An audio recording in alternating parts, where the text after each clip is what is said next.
New ban list. New ban list. Everybody who's watching this video have already seen it. They want to know what deck should I play?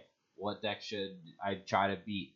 It's not that complicated. I'll run down through all the decks that are on this list here and tell you what you should either play for a big event or try to beat for the big event. So here we go. Let's start off with the first deck on this list, which is Centurion. I think the problem with Centurion is that it sucks going second, which is going to be the thing for a lot of the decks that I'm going to mention here on the screen. Is that they're just kind of awful going second. Even some of the best decks in the format are pretty awful going second to begin with. But this deck's really, really bad going second, and it doesn't have the best ceiling, especially when it gets hand trapped, and it's just not very impressive as a deck. So the only benefit that you get out of it is that people might not know what is the best choke point for your deck and what to hit, and they also might not know what all your secret effects do, so you can get some wins out of people just not knowing what their cards do. And also the deck is actually pretty decent into mulch armies, so if there's a lot of people who are playing like multiple mulch armies, you'll be like fine because all your guys like you're either like summoning from hand one time and you're summoning from extra deck one time, or like you're summoning from hand 0 times and summoning from extra deck one time, right? So it's like not that big a deal to play into the mulch armies with this deck, but otherwise you just full do a lot of the stuff that people are playing, like Ghost Ogre is really popular right now, and Ghost Ogre completely destroys you. So I'm gonna put this deck in tier 2. I was never a believer in this deck, and yeah, I think you can play it at like a local level probably, or like a regional level, especially if like you're not able to afford some of the other decks. I know that like this deck is definitely marketed towards people who have like a price issue, but yeah, it's just not one of the good ones. Next is Ryal, and I'm gonna like this chart doesn't have the Fiendsmith Ryal, but just say that like if Fiendsmith Ryal's in this as well. I personally think that the Fiendsmith Ryal deck is the better version of the deck, and that's not even just saying like because it won the YCS. I think that when I was testing with Ryal, my biggest issue with it is how linear of of what I actually like could do with the deck. And what like all my plays were really like funneling towards. And the Fiendsmith stuff kind of solves that issue where you have different things that you can be doing now and multiple ways to push. And that was the biggest issue with this deck, is that you only had like very specific ways to push into your opponent's boards. Otherwise, you're just doing like it's again a very like it's not like the highest ceiling, but it's very, very good. Like it's a Dryden for 3. Like Dryden's already good, and Dryden was like once per turn pops, and this Dryden pops at least 3 times, and like no like competent engine is going to be able to like play into this by its own unless like it's specifically like Unchained. But even then, like the deck can still beat Unchained because it has Cross if you let them play, and that's like a board breaker deck. So maybe Unchained's like a good meta call, but I don't know. I feel like this is the deck to beat, and if you're trying to win an event, you either are playing this deck or you're picking a deck and tutoring or like tailoring your non-engine to specifically counter this deck. And if you aren't doing that, then you're probably not going to win the event. So yeah, Ryal, we're down with it. Next is this Fiendsmith Kashtira deck. I'm a notorious hater of this deck because I think the cash cards are pretty lame as like a concept. I love the Fiendsmith cards. I love hand traps, but the cash cards make this deck incredibly lame. Although it's putting up results, a lot of good players are playing it, and the cash cards are really annoying to deal with. So it's definitely better than Centurion, but it's not like the best deck in the room. I think it's like pretty.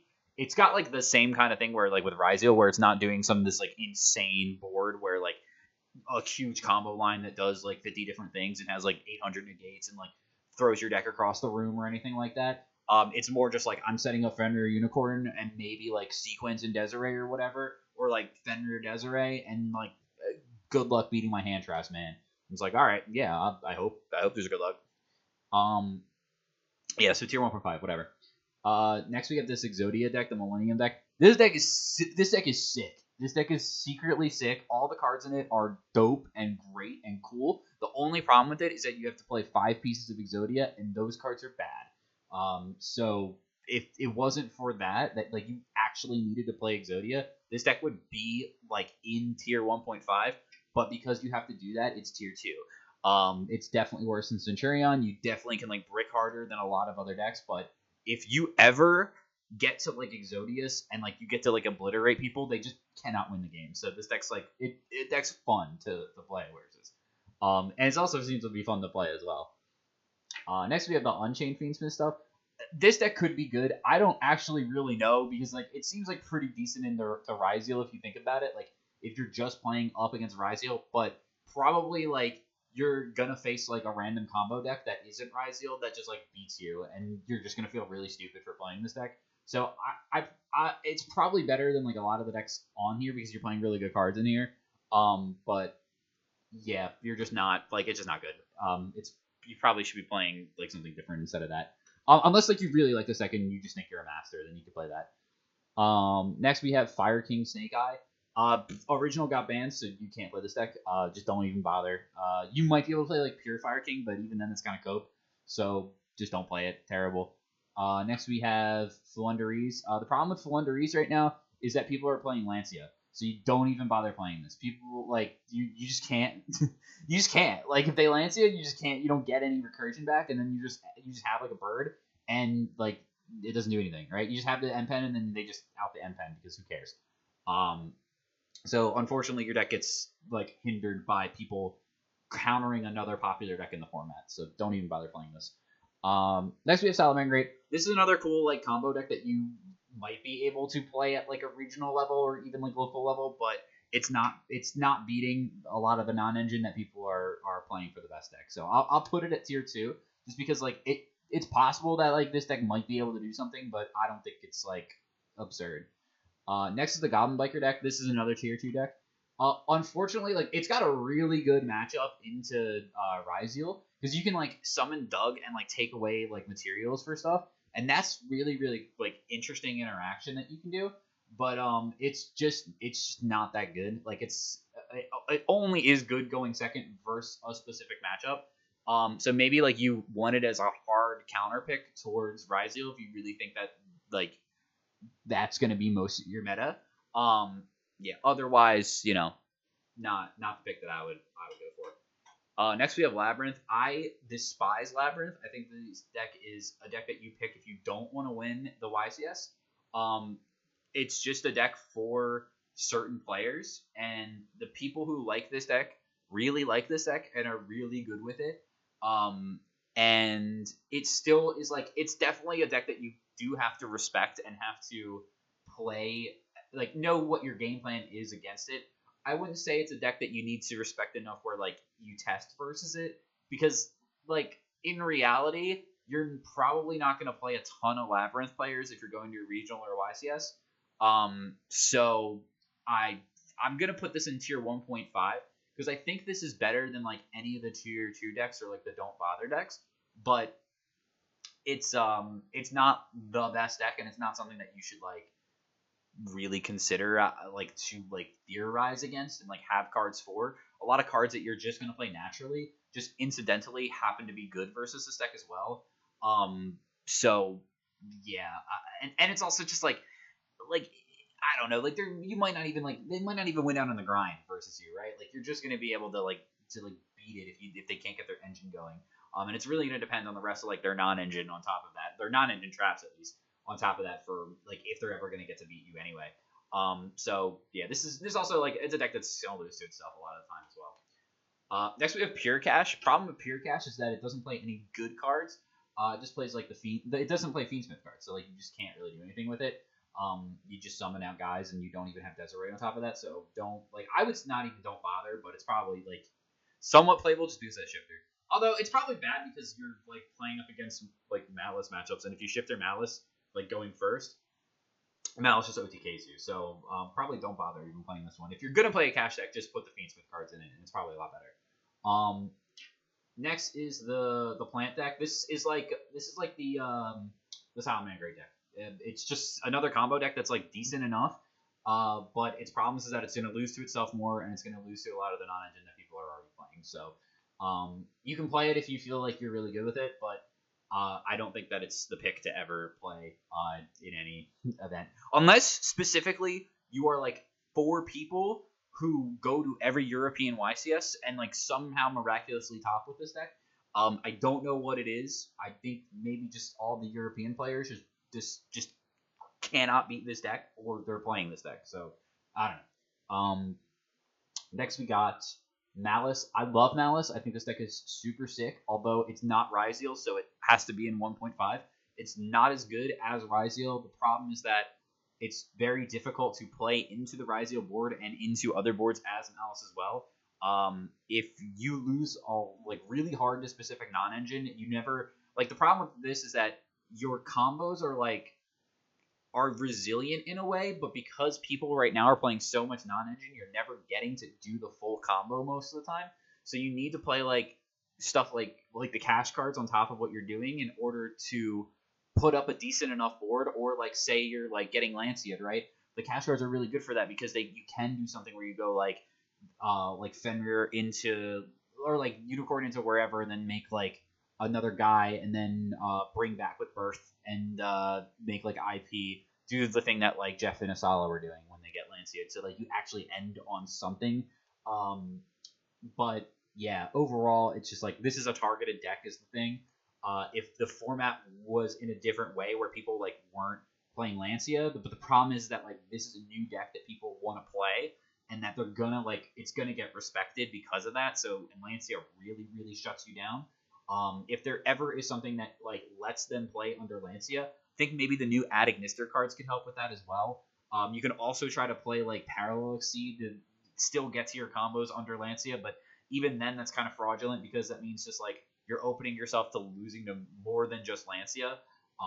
So you can't even play like cross out because you would have to cross out the Lancea first because you wouldn't be able to cross out underneath the Lancea. So like you just lose to the second non-engine anyway. So it's not even like worth it to play stuff that beats Lancea. Just play cross out, or it's not even worth it to play cross out plus the thing that beats Lancea. So whatever. I still like the deck overall. I want to make it work, and I think this is the deck that like I will play for most of the season. Unless I decide I really want to win the tournament, then I'll just play Ryal. So cool. Next we got Memento. I love Memento. I think Memento is a sick deck. It's probably better than Lab. Probably not as good as the Fiendsmith deck with the cash cards, but it's definitely better. Like it's definitely in there and has contention. We saw it get at least one top in the YCS. So I mean, like it's pretty decent. I think a lot of people still don't know what these cards do, which is crazy to me because this deck's been out for like over a year. So like people like probably should know. Anyway, I think this deck is sick. It's cool. I want it to do well. The problem is that it loses to itself. Once people know what you're doing, it's like not that hard to counter. It's gonna lose to a lot of the stuff that people are playing naturally anyway. It's got really bad hands sometimes. Like you can play through a lot, but like there's some hands that are just like so bad that like you get hit with one thing, like you just lose. Like Detonator is actually really good versus you because sometimes you just go like, oh, I want to like activate like this effect, and then they're just like, I'm just gonna kill it, and then like you can't resolve your effect. So it's like, oh, this isn't actually like we don't work. Like it doesn't work right. And then like other people are playing Impulse, and like Impulse also like just cooks you if they have a trap in the graveyard because it's like, oh, we just like, oh, I'll try to like horse, and you just Impulse horse, and it's like, no, I just can't play. So it's just like an unfortunate position for this deck, but I think it's still like it's even through all of that, it can be resilient enough. So hopefully it sees more play and does well in the future. I think it's a fine pick if like you like the deck a lot and you want to have fun. It can top, but if you're trying to win the event, don't play Memento. Next we have Merl. I think this deck's pretty I think this is pretty interesting. I think when this deck goes unimpeded, I think it can play through some hand traps too. I'm not like quite familiar with everything that Merl can do. But the water cards are really broken. Dragoon is like really good. The Neptibus is like really good. The new Mermail stuff is really good. I want to put them like at the low end of tier 1.5. The biggest issue with this deck though is that it really cannot go second. It's like really only good going first. So it might just be like top of tier 2 because of that. Like it's kind of like the Salamangreat and the plant deck in that regard. So Yeah, that's all I really got on that. This is the Musketeer deck. I mean, we could just call this like the Fiendsmith like Musketeer deck without like the cast cards. If you're calling it that, then like fine. Like this could be like the tier 1.5. It's just the same idea as this deck, but not as good because you don't play the cast cards. So yeah, whatever. I think that deck's got like I think both these decks are kind of fake, but like they've been doing well, so whatever. Then we have Stun. Don't bother playing Stun. You're just not funny if you do that. It's not, and they're not good decks. You're just going to lose. So don't bother playing any Stun decks.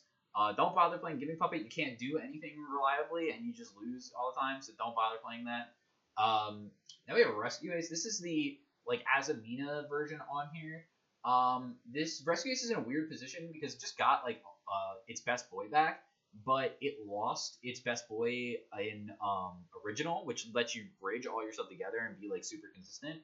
I want to put it in like tier 2, but I think it could like I love this deck. I adore this deck. I think like if with a different engine instead of the like right here we have like the the Azamina stuff with it and the Bellstar stuff. I think with a different engine, something like something maybe even like Ryal. Like if you Ryal play this and then like get into your airlifter via like battling boxers, like I think it's like Dempsey or whatever. You can like search for any like fire warrior, so you can go and get that and then normal summon it. You don't really summon from the extra deck that much. The only problem with that is that you lose the utility of being able to get into SP. So like you need a lot of stuff to keep going, but like in an ideal situation, you might be able to go like get a guy and like do like the setup, get a guy, and like you have like X'd in hand, so you could go like normal summon airlifter and then like X'd and then like go from there. Or it's probably like X'd for what is it? X for sword, sword for ice, normal like make the guy, normal summon the guy, like get an emergency, then like hopefully you have another rescue ace card in your hand so that you can go like summon ice from hand, like the special it overlay for like duo drive, and then do like a Ryziel combo before you commit to any of the rescue ace stuff. Like that could be pretty broken if that goes through. The problem is that is never going through, so it's like hard to justify it. But I think Rescue Ace can have potential because a lot of his cards are really good. It just needs another engine to find stuff with. Maybe it's Ryziel, maybe it's Fiendsmith. I don't know yet. I'm gonna put it up here, probably top of tier 2. Definitely not in the 1.5 potential, but it's I think it's playable. It got its tools back, or it's the tool that it was missing. So we'll see what happens with it. We'll see if there's any innovation for it. Next we got Ritual Beast. I think this deck it can play Shifter, so I mean that's already going for it. I think like Shifter makes like you can play if you get Shifted as Ryziel, like you can play under it. It doesn't necessarily like stop you from making a board, but it makes you play really weird, and it does cut off follow up, which is really important. So if you do Shifter them and like can play into Detonator, like this deck already plays stuff like Book of Eclipse. Like already people were doing that, so they like keep playing through their things. So maybe you could just like Book of Eclipse and like beat them. Like I don't know. I think this deck it like has potential. I think it's better than like all the other decks that are down here in like the other categories. So yeah, I'm not too in tuned with everything that the deck can do. But I do think it's dope, and I think it's a good shifter deck. So yeah, definitely could see it coming. Next is this Whitewood. What is it? Whitewood Runic deck. Don't bother playing this. Runic cards are evil, and you shouldn't be putting them in your deck. If you do put them in your deck, that means that you have a contract with the devil, and you need to go to church or like have like an exorcism or something. Please call a priest, or like you need help is what you need. Same with Runic Stun. I'm just gonna skip ahead here. Don't bother playing these decks. These decks are terrible. They're not very good, and also like even if you're bothering to play them, people are playing Lancia again. So any like of these Runic cards are just not gonna actually be able to resolve. So sorry, dude. Next we have Ryuji. Not a good deck. Don't play it. Don't bother. You're not gonna win an event. Just don't worry about it. Don't even think too hard about it. Don't even read what any of these cards do because they're not relevant. Next we have the pure Snake Eye deck, without like the Fire King stuff, just the Snake Eye with the Fiendsmith cards. Unfortunately, the best card in your deck has been banned, so don't bother playing this. Next we have Sky Striker. Sky Striker is kind of cute. Like you can realistically, if people don't know you're on Sky Striker in an event like in YCS or in a tournament in like a regional or something, you could feasibly do really well with it. It's definitely a meta call. You're gonna be able to pick apart the Ryal boards, but it just depends on how much Ryal you actually play. So I'm gonna put this at like the top of tier 2. It shouldn't like this deck. They gave all of its tools back, and like nothing. Like there's only like one card that's like still limited for the deck, right? I think it's just Hornet Drones. So it's like, why not? Why not just jam it? Like there's always gonna be somebody who's playing this deck, and it is the most winning deck of all time. Like out of the history of Yu-Gi-Oh, it has like won the most YCSs and like premier level events. It's crazy. I think it has like, I'm not sure if it has the most tops, but like it's definitely up there, and I know for a fact that it has the most wins. So I will never count this deck out. Unless like they ban Engage again. So we'll see. Next is Tenpai. Same vein as like the Runic decks. Just there's something wrong with you if you were ever playing this deck. So don't bother playing it now because all of your tools have been limited to 1, and now your stuff is terrible. Good luck. Next we have Bees. This is like Battle Wasp, I think. Don't know what any of these cards do. Don't bother playing them. They're probably better than like Chundras like now. So like you could play this at tier 2. This is gonna like beat somebody at a regional. They're gonna like go like, you're gonna win like round 1 or something, and then your next round you're gonna play against the Bee Trooper or like the Battle Wasp deck, and then you're just gonna lose it. And you're gonna be like, I just didn't know what any of the cards did. Like I didn't know what to Ash Blossom. I didn't know what the Veiler. Like, I'm sorry, I'll take that L, and you'll just hold it for the rest of the day. And everyone in your group's gonna make fun of you, be like, you lost to the Battle Lost guy, and your tiebreakers are gonna suck because of it, and you're not gonna top 8. That Battle Lost guy. Now we got Voiceless Voice. This deck is a fraud deck. I really liked Voiceless Voice. Like when it first was like announced, I tested it a lot, but this deck is like very fraudulent. Definitely tier 2. It can play. Like when it plays, but when it doesn't play, man, does it not play. Just losing to yourself a lot. Again, like Ogre's everywhere. Ogre's very popular right now, and this deck struggles versus Ogre, versus Ash, even versus like Imprint Veiler. The deck struggles versus because like the way you sequence some lines just not like plays naturally into them. You're good against Nib, which is fine, but like people are playing Droll too, so like you're bad against Droll. Just the odds are never in your favor with this deck, unless you just are broken and always manage to like dodge the bullets. So if you're Neo, play this deck, but usually if you're a normal person like most of us, you cannot play this deck. Next we have the Fiendsmith Yubel deck. I think this deck is still like decent, right? It lost the tool in Phantom of Yubel, so now it's like, oh, like they just can't make a second one. So now you can like feasibly like let them do it, like do something twice, right? And like get into like their guy. And if you hand trap them twice, it's like, oh, like you're hand trapping the one thing, they're negating it, or they're not negating it, they're changing the effect of summon a U-Bell, and then like you can hand trap them again, and then now they can't make another Phantom of U-Bell. Yeah, we did it, Phantom, or we did it, fam, whatever. Like, but it's still is a good deck because it has more consistency now because the Spirit Gates are back. You can play those again. You don't have to play like crappy cards to replace them. And I mean, I probably don't even play it. You probably play like, maybe you do play it because you can just get the other one and keep playing.